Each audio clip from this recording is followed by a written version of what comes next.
जो लोग दुबले पतले हैं और जिनका वजन नहीं बढ़ता, और विशेषतः स्त्रियों में बड़ी सूखी सूखी हाड़-मांस नहीं है, पतली दिखाई देती है, तो ऐसे लोगों के लिए मैं रिकमेंड करता हूँ शतावरी चूर्ण।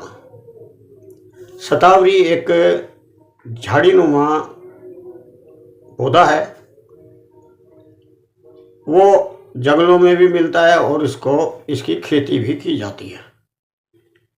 इसको शतावरी, शतमूली, शतावर या अतिरसा के नाम से जाना जाता है।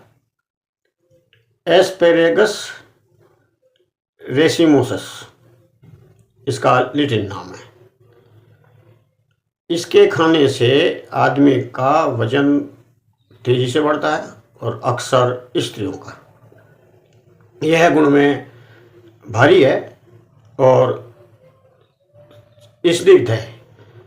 यह स्निग्धता शरीर में पैदा करती है और रस में ये मधुर है और बाद में तिक्त का भी स्वाद आता है। ये तासीर में गर्म होती है। शतावरी वात पित्त नाशक है, इसलिए इसको मानसिक दोषों के लिए भी प्रयोग किया जाता है। यानी कि दिमाग की कोई कमी है या दिमाग का कोई रोग है, उसमें शतावरी बहुत अच्छा काम करती है। अपस्मार, मिर्गी या मूर्छा बार बार आना, इसके लिए भी शतावरी का प्रयोग किया जाता है।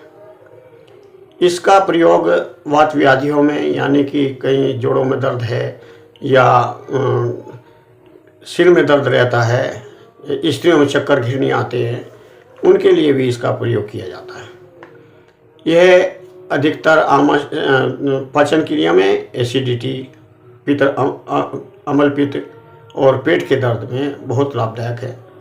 जब लगातार आदमी खाना खाते ही छाती में जलन बताता है और एंटासिड लेते लेते थक जाता है, तो हम उसको रिकमेंड करते हैं कि वो शतावरी चूर्ण या उसका काढ़ा बना करके वो पिए, तो कुछ दिन के बाद ये रोग ठीक हो जाता है।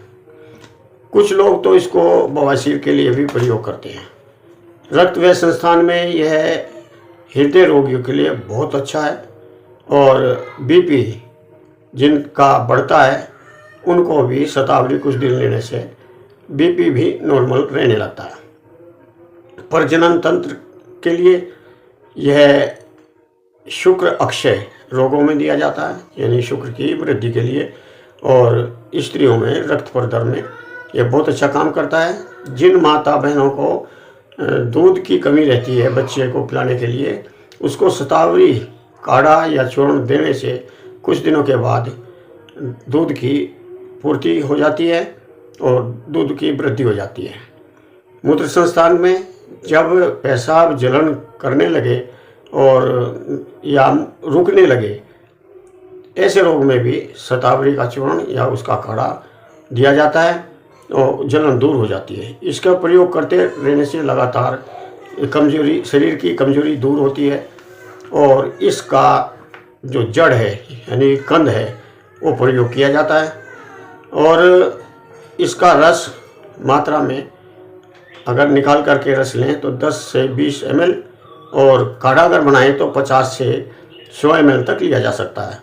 और चूर्ण इसका दिन में 2 या 3 बार 3 से 6 ग्राम तक का प्रयोग किया जा सकता है। इसको शहद में मिला कर ले सकते हैं, इसको दूध के साथ ले सकते हैं, इसको दूध में पका करके ले सकते हैं। इससे आयुर्वेद में कई योग हैं, जैसे शतावरी घृत बनता है, नारायण तेल बनता है, विष्णु तेल, शतमूल आदि लोग, और शतावरी पाक। इस शतावरी का प्रयोग मोस्टली हम स्त्रियों के लिए करते हैं। जब स्त्रियां खूब अच्छा खाती पीती है लेकिन फिर भी उनको हार्मोन डिस्टर्ब हो जाते हैं, तब भी हम इसको देते हैं कि जितनी वृद्धि स्त्री में होनी चाहिए उम्र के हिसाब से ना हो, तो शतावरी घृत या शतावरी का पाक बना करके हम देते हैं, तो उससे ठीक हो जाता है। नमस्कार, धन्यवाद। आपको कैसी लगी ये वीडियो आप कमेंट में बताएं। इसे सब्सक्राइब करें और लाइक करें, अपने दोस्तों